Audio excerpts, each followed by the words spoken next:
ધોરણ 9 ગુજરાતી મીડિયમ વાર્ષિક પરીક્ષા 2025 અને એમાં આપણે ગણિતના એસાઇનમેન્ટનું સોલ્યુશન કરી રહ્યા છીએ. આજે એની અંદર વિભાગ ડી એટલે કે સેક્શન ડી અને એમાં પ્રકરણ નંબર 2 એના દાખલાઓને આગળ અભ્યાસ કરીશું. જેમાં જો નિત્યસમ આપણને ખબર પડી જાય તો દાખલાને આપણે 50% સુધીનું તો સોલ્યુશન આપણે થઈ ગયું એમ જ સમજી લેવાનું. તો નિત્યસમ અને પછી એ દાખલાનો અભ્યાસ કરવાના છે.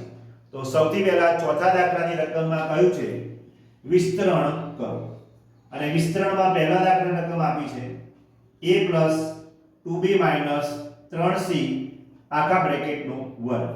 તો એના માટે જો નિત્યસમ જે છે એ સૌથી પહેલા લખી દઈશું a + b + c વર્ગ બરાબર a વર્ગ + b વર્ગ + c વર્ગ ઓછા 2ab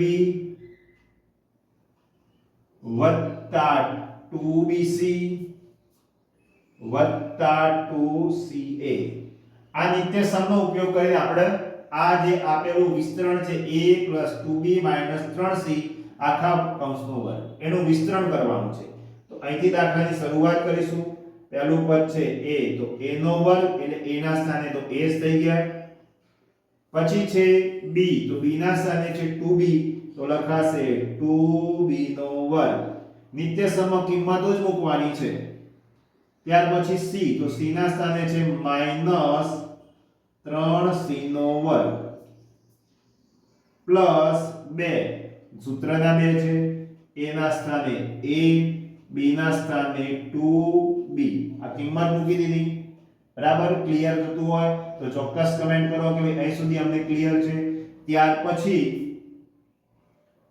2b ના સ્થાને 2b અને c ના સ્થાને -3c. આ કિંમત મુકાઈ ગઈ.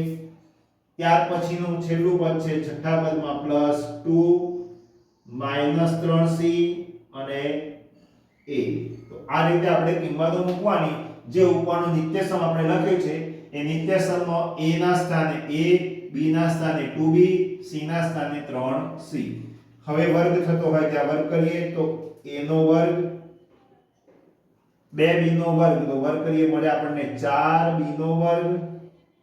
ત્યાર પછી કોઈ પણ માઈનસ નંબર હોય ને જ્યારે વર્ગ થાય ત્યારે માઈનસની સાઇન શું થાય છે, નીકળી જતી હોય છે. તો એનો વર્ગ થશે 9c નો વર્ગ. ત્યાર પછી પ્લસ, આની અંદર જોવાનું કોઈ માઈનસ નું ચિહ્ન છે તો ના, અહીંયા કોઈ માઈનસ નું ચિહ્ન છે નહીં. તો 2 અને 2 નો ગુણાકાર કરીએ 2 × 4 ab. ત્યાર પછી આની અંદર એક માઈનસ ની સાઇન છે, તો માઈનસ ની સાઇન હોય એટલે ચિહ્ન અહીંયા થશે માઈનસ 2 × 2, 2 × 4, 4 કરી 12, 12bc. ત્યાર પછીમાં પણ માઈનસ ની સાઇન આવશે અને 2 નો ગુણાકાર કોની સાથે છે 3, 2 તરી 6ca, 6ca. આટલું કરો એટલે તમારો દાખલો પૂર્ણ થઈ જાય. તો આ તો દાખલા નંબર ચોથાનો પહેલો વિસ્તરણ કરો.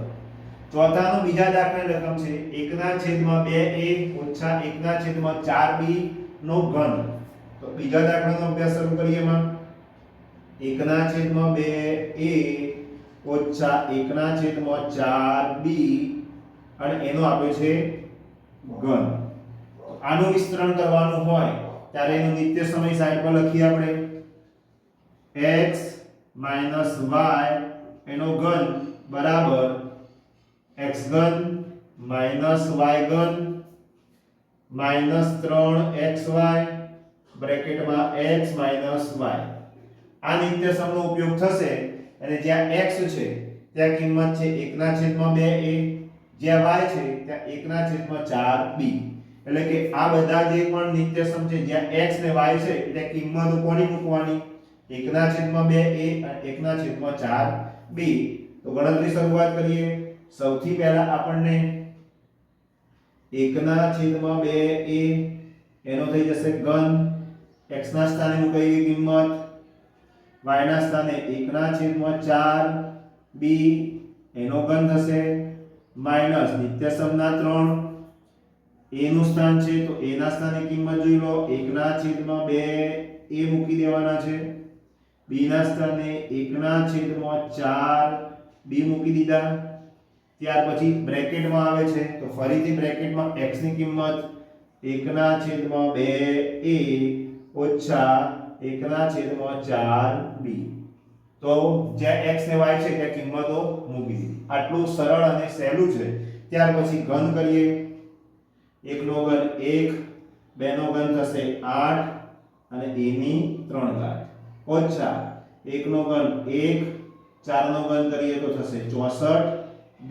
ની 3 ઘાત ત્યાર પછી ગુણાકાર 3 એકા 3 તો અંશમાં થશે 3 છેદમાં 8 4 અને 2 નો ગુણાકાર 4 દુ 8 a અને b તો a b બ્રેકેટમાં જે છે એ જ લખીશું 1/2 a ઓછા 1/4 b જેને આપણે આ કૌંસ સાથે શું કરવાનો છે ગુણાકાર કરાઈશું તો પહેલું સ્ટેપ છે એ તો એઝ ઇટ ઇઝ રહેશે 1/8 a ની 3 ઘાત ઓછા 1/64 b ની 3 ઘાત ઓછા પહેલા પદ સાથે ગુણાકાર 3 એકુ 3 8 ગુણ્યા 2 8 દુ 16 a કેટલી વાર થયા બે વાર તો a ની 2 ઘાત અને b પછી માઈનસ માઈનસ તો શું થઈ જશે